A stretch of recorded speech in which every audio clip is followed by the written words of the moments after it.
In today's episode, Ashley asks, where do you see the biggest over-reliance on AI in business today? How can businesses address this issue? This is a real straightforward question to answer, at least in the context of marketing, which is where I work the most. People are using generative AI to crank out reams of mediocre content. It's boring. It is dull. It is not special. It is certainly not what people are hoping for, which is thought leadership content. And the reason for this is that people have a fundamental misunderstanding about how large language models work, right? They assume that they're these magical devices that just make stuff. They're probability engines. They are literal machines that just guess the next word, the next sentence, and so on and so forth. Behind the scenes, when you type in a prompt into a Chat GPT or a Claude or a Google Bard or any of these tools, what it's doing is it's looking at those words and saying, okay, what are the mathematically most related terms to this pile of words that you've given me?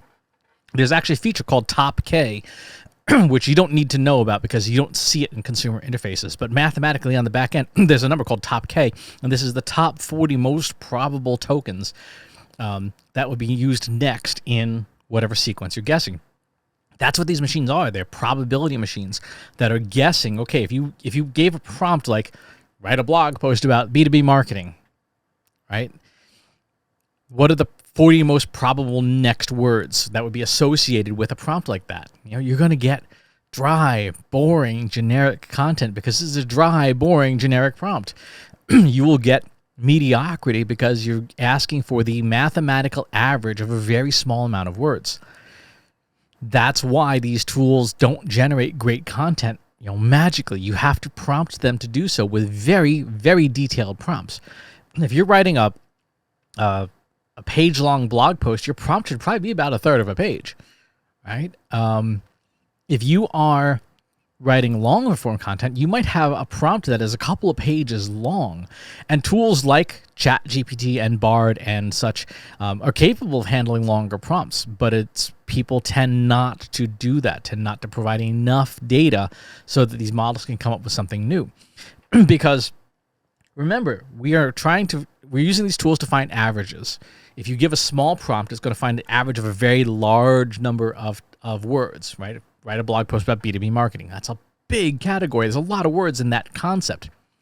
If you were to say, write a blog post about B2B marketing in the industrial concrete sector with a specific focus on direct mail marketing to key executives who are high net worth individuals, you've now given it many more words, and the number of candidates, the likely next words, are going to be very different mathematically because you've given more data and therefore more probability conditions in the prompt. You need to have beefy prompts.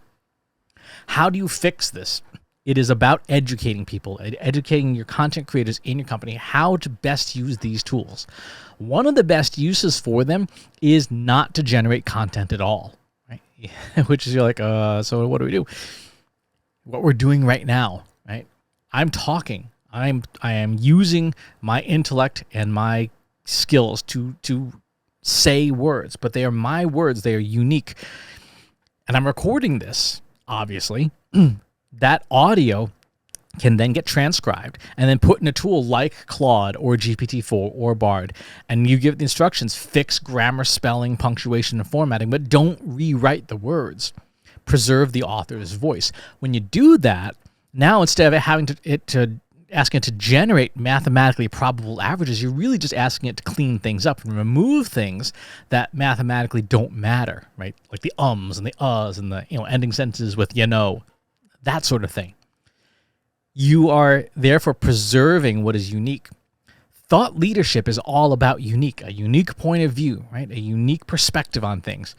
If you're using large language models to generate content, you cannot be unique with short, bland prompts.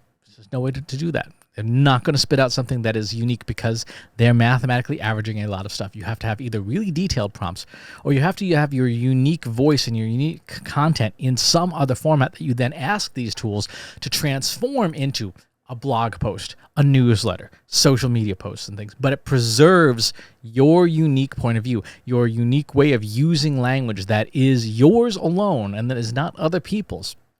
That's how you fix this problem, this over-reliance on AI. Yes, there's going to be a lot of generic content. There's going to be a ton of generic content out there.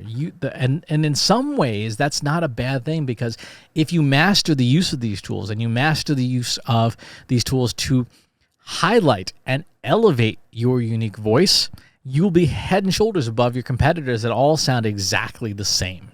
So, really good question. It's an important question. It's a question that we need to have more people to be thinking about in the AI industry. Thanks for tuning in. We'll talk to you next time.